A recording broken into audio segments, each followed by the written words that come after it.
We decided to do the week in the life of Whisk because everybody's seen what I did and what all candidates did in the actual process, but actually it's quite different in the real world and real business. So this gives you an idea of what happens when we build a real company in the real world, the real life challenges we come across every day. This week, the biggest event that's happened is probably the Apprentice final. I presented the idea to the panel and to the public through the final, and it's really interesting to actually see what everybody's reactions to the business.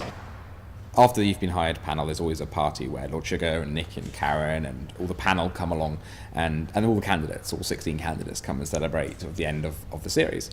It was great to have Nick Cure and a panel and a whole load of different people, including the candidates, actually wear little green Whisk badges. So we had these printed before, which is obviously our brand name. I think the first person to put one on was Nick Cure, and he agreed to put one on and was walking around and everybody was asking, what is this Whisk badge? There's lots of press before the final. Some of I think I mentioned very, very briefly to the Sun, or actually it wasn't me, it was Tom mentioned briefly to the Sun, and then they asked me about it and I answered their questions about a gay fan who sent me some pink pants. So it's quite interesting, out of a half an hour interview, what actually got picked up and taken on was pink pants. I was really expecting them to write about the business or our business plans, how good what kind of contenders we were for the final, whether we would win or not.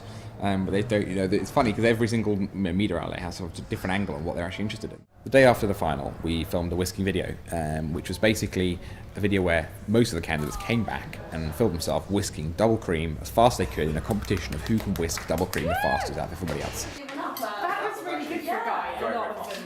I think it was ready to go. You nervous? I'm very nervous. Are you going to win? I'm going to give myself a shot in the whisking stakes. What's it like in comparison to being in the boardroom? Very similar to the boardroom, to be honest. There's a mix of all types of ingredients in here in the boardroom, different characters, so I think it's quite aligned.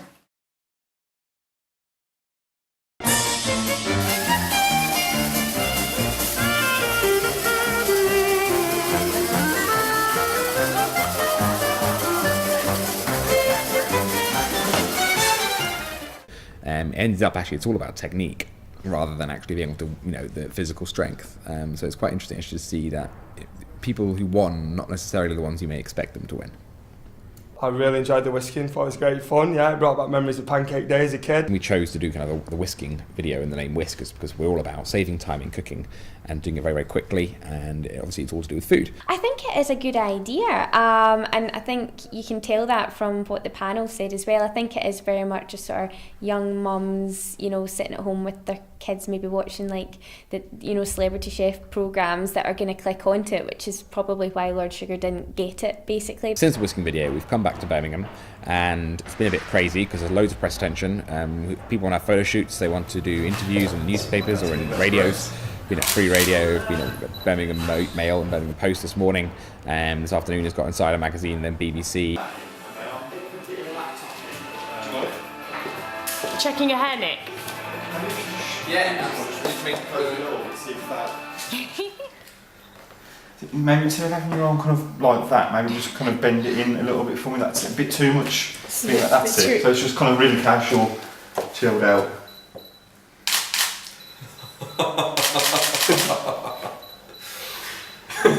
Can't keep that seriously.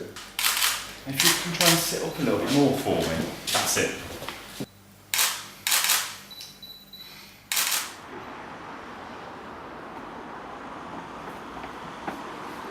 The photo shoot was quite long actually. Lots of photos in different positions in the kitchen, outside, on top of a building. A lot much longer than I thought. They've got loads of photos of me now. The radio interview was live on the breakfast show, which is a bit different to what we have on The Apprentice. And The Apprentice, everything's pre-recorded. We have a few takes doing some of the interview stuff, whereas radio goes out live. 8 minutes past 8. Quite a nice morning this morning. Showers expected later on though.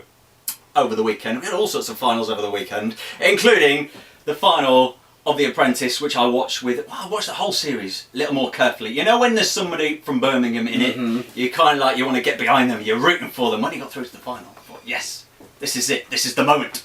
And it's here this morning. How you doing, Nick? Good morning. Morning. It didn't win though.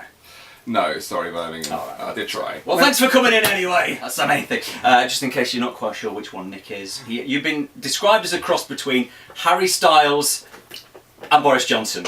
Yeah, I did have that. I didn't actually know who One Direction was before I went on, and then I came out, read all the sort of people telling me it looked like One Direction. I prefer Jamie Oliver and Mark Zuckerberg. So that's actually quite nervous, being on live radio. Anything you say will be broadcast to anybody listening, so it's a bit of a different experience. If you look up their website, is Apprentice candidates whisking cream in a task 13 of The Apprentice. So watch out for that tomorrow. And until then, it's just my personal website. Just Google me. Just Google him. And he's on Twitter as well. And he lives around the corner from me. Nick from The Apprentice, thank you very much. Yay. Good luck with everything. Thank you for having me. Hope you enjoyed the week in life of Whisk. Come back next Monday for a whole week of other Whisk activities, and hopefully meet some of the team members as well.